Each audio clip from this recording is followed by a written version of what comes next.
Dahil nga po nabanggit na natin yung nanggagalaiti sila kay Trillanes, mga boss. Ay nako, eto.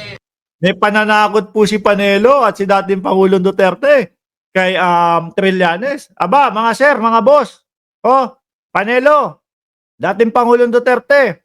Eh, mas unahin nyo siguro yung kaso nyo, no? Doon sa ICC. Kesa ito, magsasampa pa kayo ng kaso. Mahirap, no? Mahirap yung sabay-sabay. Unahin nyo muna. Pero pakinggan nyo po, oh, sumbungan.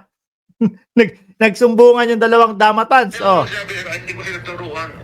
Ilabas lang nila kung anong totoo. May pera ako sa Ayan. bangko. May pera ako. Pero yung totoo, yung totoong amount at totoong Oh. bangko. Kasi Nahihilo na ang mga DDS sa inyo. Hindi alam kung ano talaga ang totoo sa inyo. No?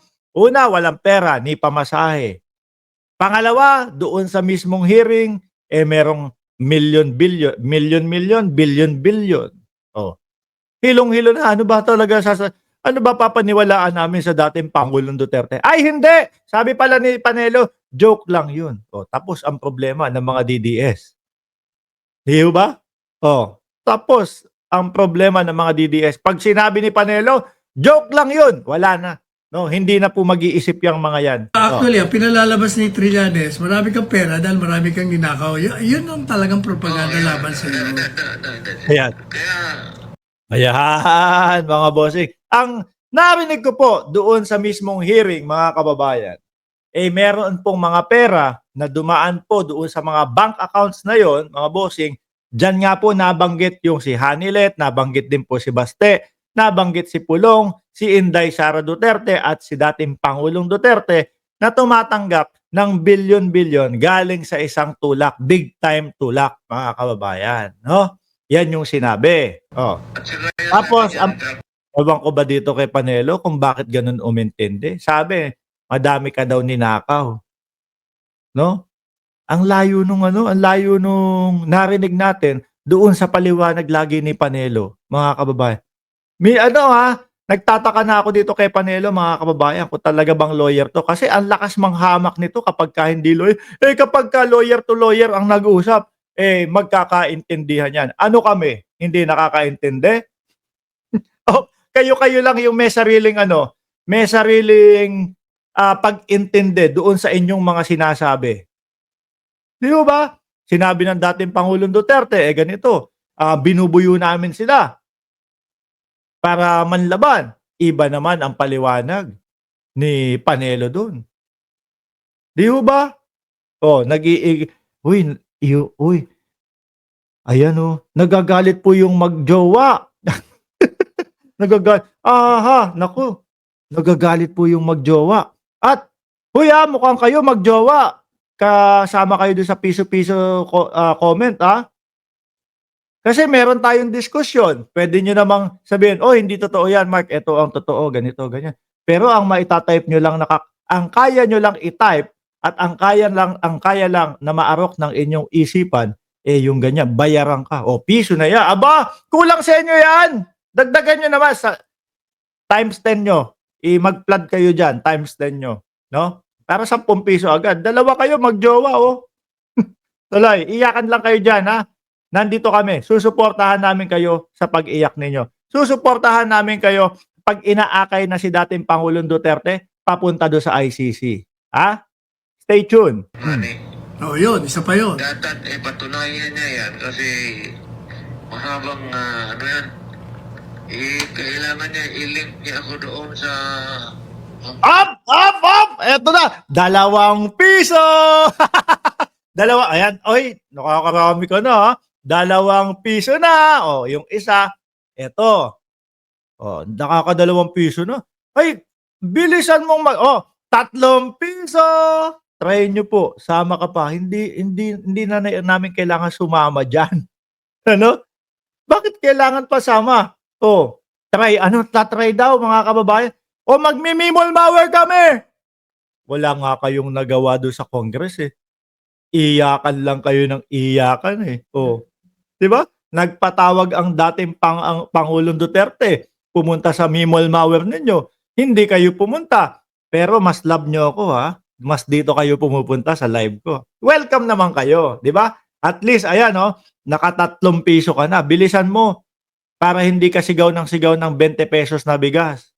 At least man lang maka-40 kang type o comment dyan. Hanggang dulo ng daigdig kung saan yan. Mm. Because if you cannot prove it, then it goes to sa karami niyang level na No, ayan lang. Libel daw. Oh. surely yung isa dyan, hindi lang fine. Oh. Imprisonment talaga. Siguro po tapos na ang dating Pangulong Duterte bago maano yung libel na yun. Ano? Kung ang dating Pangulong Duterte papatulan po yung lahat ng mga pinagsasabi, mas madiin pa po sa libel, mga kababayan. At ito nga po, hindi nila makakasuhan ng libel yan, mga boss. Bakit to? Siyempre, sasabihin ni Trillanes, sige ganito. Para mapatunayan nyo na hindi totoo yung sinasabi kong bilyon-bilyon piso ang dumaan dyan sa mga bank account na yan, i-open natin. Pirmahan mo. Di ba? Pirmahan mo yung waiver. Naku po mga kababayan. Yun po mapapatunayan kung totoo o hindi yung sinasabi ni dating Senador Trillanes. Ngayon, matatameme sila dyan. Halata naman po sa dating Pangulong Duterte na ayaw niya talagang pirmahan. No? Na talagang, siyempre, hindi nila tayo masisisi na sabihin o isipin yun na may itinatago dahil ganun ang napapansin natin. Diba? Kung walang tinatago, naku, simple lang. Ito, pirma ko. Tingnan mo, magkano? Magkano nakita mo? 16,000 pesos. Aba, oo nga. Paano yan, Trillanes? Meron na kaming ebidensya na hindi totoo yung sinasabi mo. Di ba? Ganon, simple, mga boss. Pero ito yung totoong ngaungawan lang po. No? Pinablik pa ni Panelo. Ito, para matakot ka, Trillanes. Nako, si Trillanes, tinakot nyo.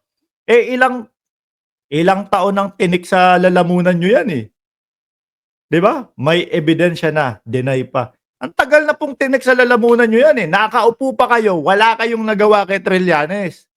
Di ba? Serious charges yan Lalo na yung allegations ng druga-druga. Alam mo, taong bayan, Filean nyo na po, no? Filean nyo na ng kaso si Trillanes para magkaalaman na kung totoo yung mga sinasabi. Ganyan naman yan no? Para, sige, dating Pangulong Duterte.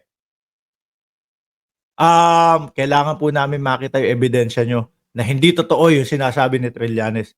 Pakipirma po itong waiver para makita natin. Wala na. Mambabato na naman po ng mic, mga kababayan. Alam ng taong bayan kung ano ang totoo.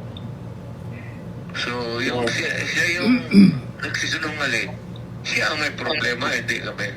All we have to do is, gano'n na yan, sir Ang bangko.